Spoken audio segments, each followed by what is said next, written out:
Hey guys, Youngblood with you, and today I'm going to talk through some more company lore, and this time it's going to be about the Flashfire Corporation.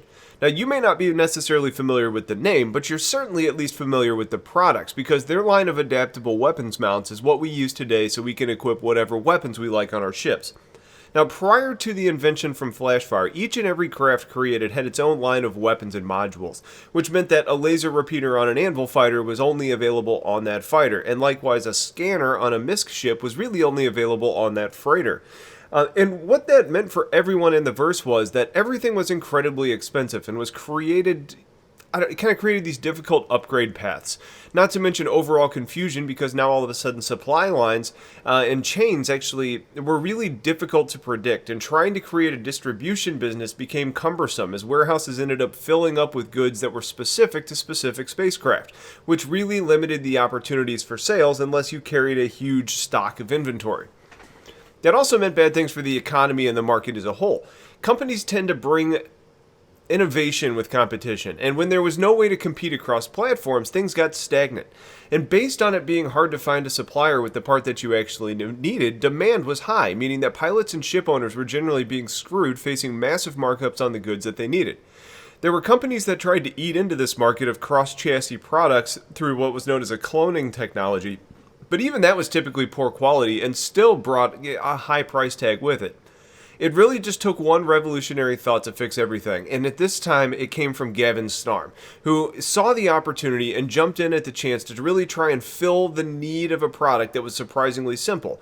Yet it was revolutionary as far as the way we upgrade our ships, and that was his puck adapter that allows just about any weapon to be mounted to any hardpoint. And that's why we have the flexibility we have today, the genius of Gavin Snarm. The technology in question is surprisingly simple. It's a silicone briquette disc that has malleable tops and bottoms. That means that you could really just mount with about any platform. But the genius behind it comes into practice when the thing is energized and the atoms align to create a firm bond to whatever it's holding. The more complicated portion of this process involves the energy and the data transfers. You wouldn't expect this little hunk of clay to really be able to handle that. But when you factor in the organically created nanotube technology that can transfer energy and data from avionics and even to cooling through these tubes, things really opened up. Flashfire was quick to patent this technology so detailed and bureaucratically that no one else really stood a chance of sticking their foot into this market. The end result, though, is a company that produces over 80 different mounts, all based on the same technologies, with different specialties that include everything from mining lasers all the way up to STS batteries on capital ships. And besides the obvious benefits, based on the construction and the components that are used, they're essentially indestructible, meaning that the weapon that you're going to be using is far more likely to crap out, and even the ship is more likely to fail than this little puck itself. Now, speaking of the economy, the creation of this puck meant that there were kind of a new arms race of sorts that took place when manufacturers saw the chance to create weapons for all ships, and as a result, the human ships are now equipped to deal with whatever situation they're going to enter significantly better because the weapons we have now are better. And gone were the days of a helpless freighter with stock weapons. Today, you almost have to worry if they're carrying military-grade weaponry. Scanning a target ship now all of a sudden becomes a higher priority based on the flexibility. That also means that there's safer travels for those that are involved, and probably lower prices to the consumer as prices were reduced based on the ships being destroyed en route.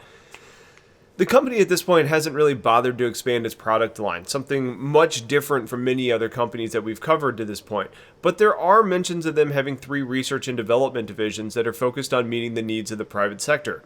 One of those is supposedly dedicated to the military's black research base, so who knows what may come out of that partnership. But once we hear that they're potentially using GN ships as part of their design, we may start to kind of extrapolate and make some assumptions here that maybe they're looking to use that GN articulated thruster technology and bring that special maneuverability to human-based ships. We already know that MISC has a partnership, but that's not necessarily the piece that we've seen in our ships today, so maybe that's something they're working on in the lore.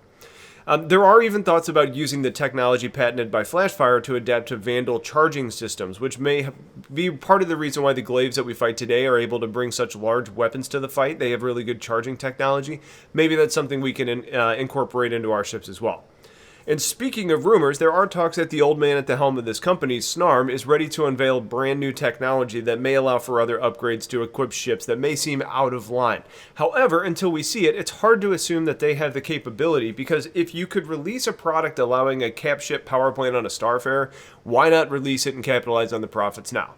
It's all rumor and speculation, but anything's possible. But if I was running the company and I hadn't done anything in like 40 years, I'd probably be releasing that product in a heartbeat. Anyway, you cut it though. Flashfire, it's a really interesting company with ties to everything that we're going to end up doing in the persistent universe, and whether you're up on their history or not, you're more familiar with their products than just about any others. So if you have questions about this company or this lore, please put them in the comments. Otherwise, I appreciate you guys watching. Have yourselves a wonderful day, and take care.